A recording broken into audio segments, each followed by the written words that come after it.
On November 22nd, Karate Unity was on full display. Martial artists from all across Canada came together not to debate styles, but to train, share, and grow through cross-training.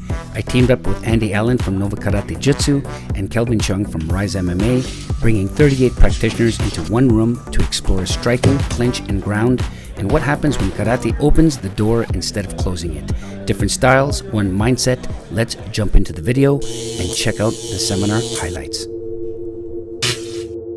6 months in the making, this seminar was special. Since 2022, I've traveled to share ideas. This time, people came to me and my Karate Unity friends. The energy was real. Martial artists showed up to cross-train, grow, and build community. We're here at GTJJ, pre-warm-up, pre-seminar, and yeah, nervous, but it's good. We got a lot of people coming today. You guys good? Yeah, we're gonna have a good time. Yeah, that's it. Huh? I don't know. You told me to come here, so. Another day at the office. Tell me, yeah. So we had sensei from all over. Here we have Liz and Eugene sensei from Calgary, Alberta. Awesome that they came out. Zach Yuen sensei from Kingston, Ontario. Jimmy Rue sensei and his team from Quebec, Canada. My student here on the left, Mike, Alex, and Mike, another Mike from different other dojos. And here we've got our Wing Chun crew, Sifu Colin and Dexter Chu, along with my very first black belt, Sensei Rob Long, and the one and only Sensei Justin and Steve and his team that came. We got people from all over the place, man. I'm pumped. So my good friend and Sensei Kelvin Cheong, owner of Rize MMA, kicked off the ceremonies with an introduction speech, and we welcomed Kyoshi Neil Dagano, who's his sensei and also my sensei as well. You're very welcome, and you guys have a wonderful event, and nice meeting a lot of you personally, and come back sometime, please. Thank you. Thank you. Have fun. Next up, I took the floor introducing myself and the Karate Unity mission. Then the guest of honor stepped in, Sensei Andy Allen from Nova Karate Jiu-Jitsu in Nova Scotia. Andy's the black sheep of Shotokan, and I mean that lovingly. He respects tradition but isn't afraid to break the rules. Cross-training in Jiu-Jitsu, Muay Thai, and MMA. A fellow high school teacher and lifelong student, Andy's students can fight. You want proof? Meet Suman, an absolute beast on the mat. Andy's session explored a Chinte Kata flow drill into clinch-based self-defense, but first enjoy this graceful Kata from former Canadian national champion Andy Allen.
So next up, Andy focused on specific aspects of the Chinte Kata. There were certain sequences, where you had these hand positions, and, a lot of these movements to the untrained eye makes no sense. But Andy has a very good, solid understanding of biomechanical principles, and a lot of these movements that are delivered really wide are for biomechanical principles, really, to, work a particular mechanic. But when you actually apply it, in my opinion, at clinch range, all these principles are utilized but are abbreviated in a very short way. So here we go. Here's the actual application utilizing all of those particular movement patterns. So against a clinch situation, he elicits a response from me by grabbing the groin, and he elicits some strikes and crashes in. you know. There's a face wash, which is utilized by the shutoke, followed by short punches. And yeah, and elbow strikes. It's just a brutal application, and I love it all. The second part of this drill is interesting, where it involves arm drags to back takes.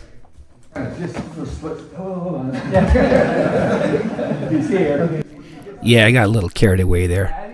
He's trying to grab my shoulders. He's monitoring. Am I going to turn? And he can adjust. If I go this way, he turns the other way. If I go this way, he just puts something monitoring. He grabs my shoulders. Okay. We'll do like that. Knee in the tailbone. And then he's going to. After this neck crank and snap down application, Andy talks about a very important part of flow drilling that we need to pay attention to. That flow drills are a piece of a puzzle. So in terms of developing martial arts skills that you can actually use when you're sparring in the dojo or defend yourself out in the mean streets of Bedford, like I say to my students, it's not dangerous to tell them. We have the training in a bunch of different layers. You can do the kata, kind of reminds you of what the drill is, but you can't learn how to fight just by doing kata. So you can do two-person drills. We could maybe, if we had time, add some pads to it, so we have to add something to smash on. We can do it in some kind of unpredictability, so we have different layers of training. If we only do flow drills, and we were talking about this earlier, if I say, I want to mash this drill, and I can float that drill, and boom, boom, it looks vicious and nasty, I'm doing the face rubs like I'm going to show you later on, and we're simulating all that stuff. The goal is not to mash the drill. That's your first step. Flow through it, and then you have to adapt and vary. Hey guys, I just want to say thanks, Andy, for mentioning this. Adapting and varying, I think, is one of the most important things that karate people and traditional martial artists neglect in their training. You can go into a flow drill like this and make it look like and sound like and market it as if this is a fighting drill, but really it isn't. It's still in the kata phase. This is still kata. It's still predictable. You've handpicked a sequence from a kata, and now you're doing it with two people, right? And you're still practicing the kata. It does not represent real life at all. But what you're doing is you're practicing attributes and certain probabilities within that clinch range. You know, when somebody grabs you and gets you in a clinch, what happens when somebody grabs your testicles and reactions off of that, and striking from the clinch and all these things. But the moment you vary a particular attribute there, like intensity or speed or pressure, you know, or you break the distance, you breach distance, adaptation must and needs to happen. And the only way to do that is by doing that. So practicing this live, practicing this, in a sparring situation, and sparring with different people, under various conditions in various schools and things. This is a non-negotiable, I think, for a lot of practitioners and students and teachers and stuff. You need to be doing this on a regular basis. Why? So you can figure out what works and doesn't work for you, clean up certain attributes in that pocket, and just get better. That's it. Let's get back into it. If my shoulder bump only gives me this much space, I don't have room for this hammer fist. Just hit him with the elbow. But the kata said hammer fist. Well, it doesn't matter. It's a suggestion. You adapt and vary according to the energy and space that your partner gives you. So here we go with a live, I guess you could say a work period.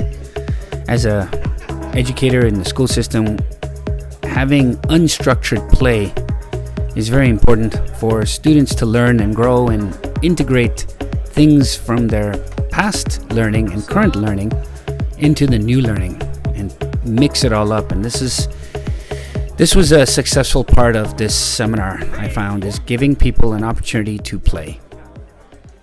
We're gonna today focus on two main things: mobility, reviewing how to move from different leads. That's one. And the second half, I'm gonna teach you how to crash, bash, trap, and get the hell out of there really quick. Okay, so ready to begin? Clap on 3, 1, 2. All right, let's go. So I wanted to warm up the crowd with some footwork and mobility drills that I learned from Filipino martial arts, the male and female triangular stepping, which I made a connection to my Kempo instruction. In Dainisi Kempo, we learned all about triangular stepping, which was basically taught to take an angle. And this kind of stuff is not new. It's found in all kinds of sports and different arts. Boxing has it, pivots and all these things, and it was great to see the crowd adapting and modifying. All right. And don't hit the camera, guys. You ruin this YouTube video is gonna suck, guys. No, I blame you guys. No, I'm just kidding. Then we started to drill, and I had to point out that the importance of this is adaptability. Depending on the opponent's energy, you need to move according and judge distance. So it's all about distance management. But you need to adjust the opponent. So if I want to zone a little bit more, if he's giving me some energy, I'm here now, right? So if you can take a look, here's the vertex of my triangle. It's really a scalene triangle, right? Using a triangle, right? So we had a short work period to work on this, and I pointed out the versatility of the female triangle, for example, in using it for arm drags. You're here, and you're here, right? And I've done that tactically. Just want to go for an arm drag or a pull down 2-on-1. I'm using this kind of stepping, So I also like to point out footwork connections to traditional karate. So a lot of this footwork pattern we did is related to dachi waza. Zenkutsu dachi, Ikowashi dachi, right? So it's the dynamics are there. Here, Zenkutsu dachi, Ikowashi dachi. So you're using that pull, like a Ikowashi dachi kind of feel, right? So you're getting out. So from here, you step, here. Okay? Next, I wanted to show the crash, how to enter in, but I wanted to show them how it's done under live pressure. Okay, so now, I want to show you how it works under some live pressure, and then we're going to break it down. I'm going to show you some flaws behind all this stuff, and how you can tighten it up, okay?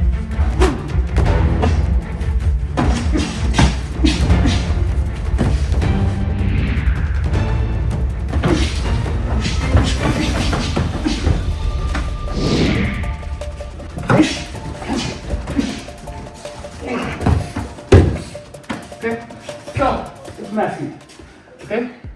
So here I showcase some of the problems with this. If you don't angle your body and enter in bladed, you're going to get hit in the groin. A very easy counter.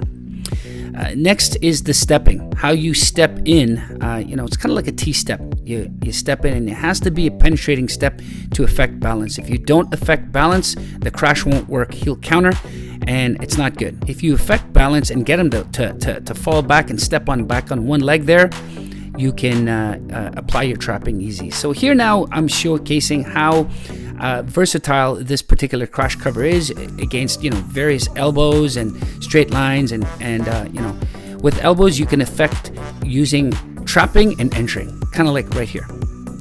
So your opponent throws an up elbow, you parry it, and you insert your crash cover or your elbow strike. 3,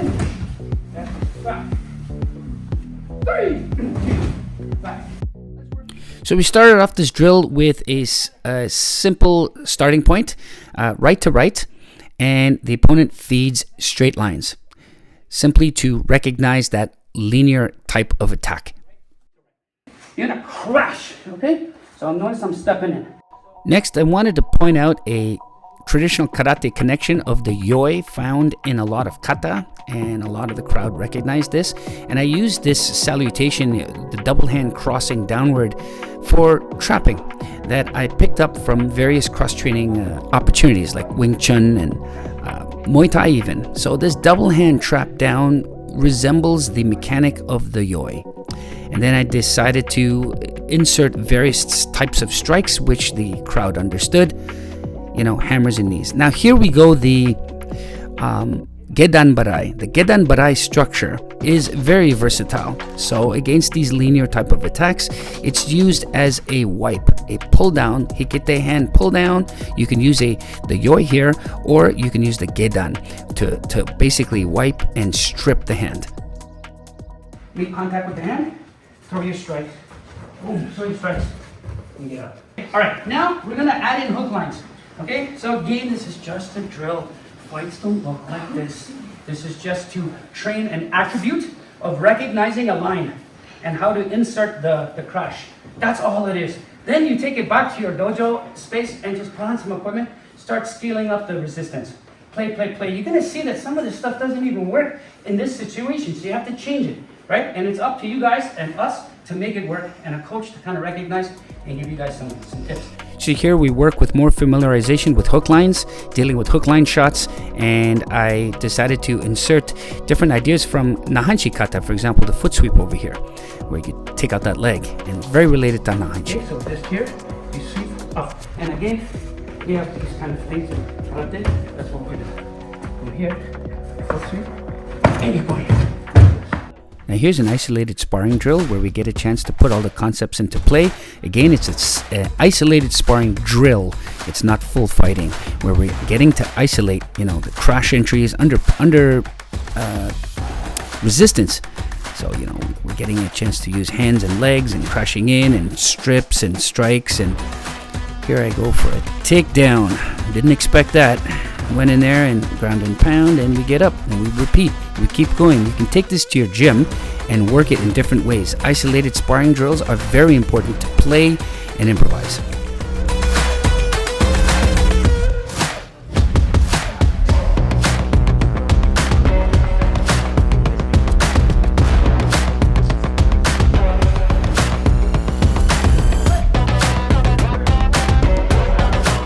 We got people from all over, man. This is great, guys. Different styles, uniting under one roof.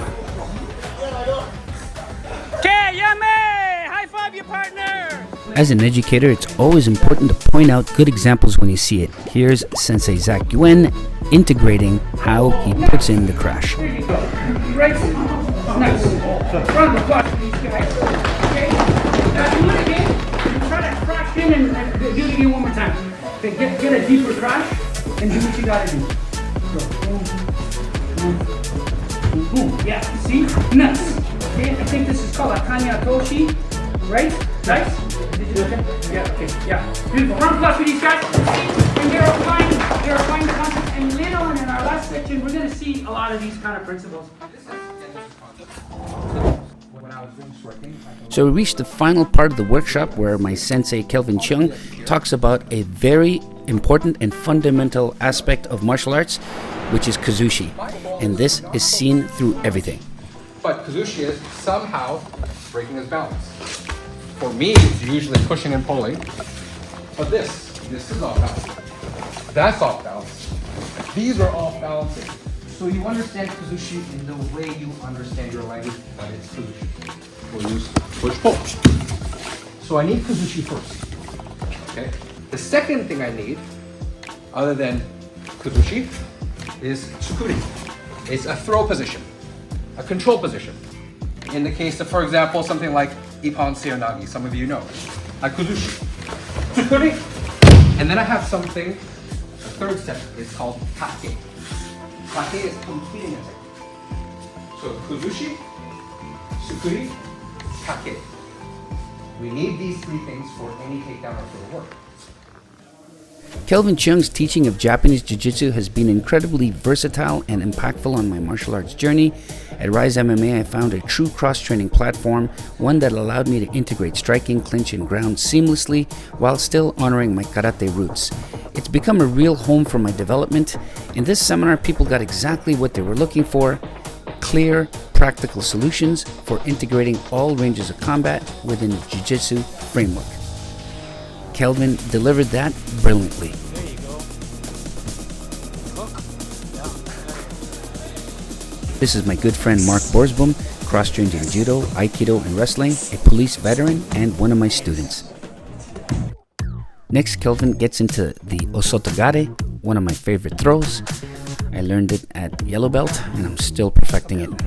There's a lot of mechanics involved, and he also taught the countering of the Osoto Gari, and I find countering throws very technical and artistic. He did a great job teaching the crowd this. Then Kelvin got into guard passing strategies, which is very important. I loved his three-step approach. It made a lot of sense, and the crowd picked it up quite well. So I need to control the legs. The next thing I need to do is control the hips. So for example, if I'm passing, control the legs, and now start to attack the hips. If I don't control these two things, I'm gonna get reset because they're strong. The third thing I wanna do is pass this part, I'm gonna control chest or the arms. I need to go in sequence to attack unless I'm comfortable attacking the leg from the beginning with leg locks. But if you guys start diving deeper in grappling, you need to go through the sequence. Control the legs, control the hips, control the arms, and then out the back. Or whatever you wish to do. Next, we got into the knee on belly position, along with armbar basics. And I just got to say, you know, we have a lot of these movements in karate. We had takedowns and we had knee on belly positions and knee on any part of the body type of position. But to be honest, I learned more and took deeper dives when I actually learned from specialists. So Japanese Jiu-Jitsu gave me a roadmap to explore all of these pin positions and self-defense type of clinch work, you know, and takedown positions when you get somebody on the ground. Next, we explore the armbar basics, and the audience really enjoyed this. Some didn't have any grappling experience at all, so this was a big eye-opener, and for me, it was great to insert into my self-defense game. He's still fighting back. I look around the dark alleyway and it's just me and him. His friends are not here. That's when I might use some sort of submission to make him comply. So, one thing I can do from here is armbar. Throw my shin into the armpit. This is when I abandon my grip and I block, put my hands on the floor. I like to put it down in a way that also blocks his hand. So it takes away one tool. And I have the other hand. So I block two. That's when I throw my shin inside to the armpit. Pulling towards so he can't yank it and take it back. This is when I can throw my other leg over, squeeze my knees together. Now here's the part. My goal is squeeze the knees, hips together, armbar. So this is pretty much the final part of the seminar. I really enjoyed Kelvin's part. He's a phenomenal teacher, and we share the same philosophies. Questions? Discuss. This is not a one-day only thing. This is let's build a relationship. And let's talk. Let's solve problems together using different types of tools. That's what I think martial arts should be. It should be about making more friends, learning to solve these problems together. Not like, hey, what school of Kung Fu are you? Crazy. Yeah. That's, I think, what Karate Unity is as well. And this is exactly it. Building community through unity and unity through community. What a fantastic seminar. To end it all off, we got a chance as a community to grade one of Jimmy's students. Jimmy is from Ishimura Dojo in Quebec. So it's a promote green belt. That's for you.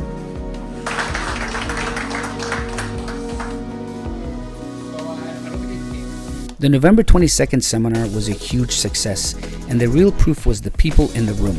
Practitioners traveled from all across Canada, Calgary, Nova Scotia, Quebec City, Montreal, Niagara Falls, Kingston, Chatham, along with committed local instructors.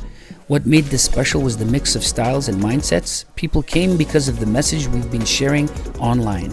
Break the dogma, move past stagnation, and evolve tradition through cross-training.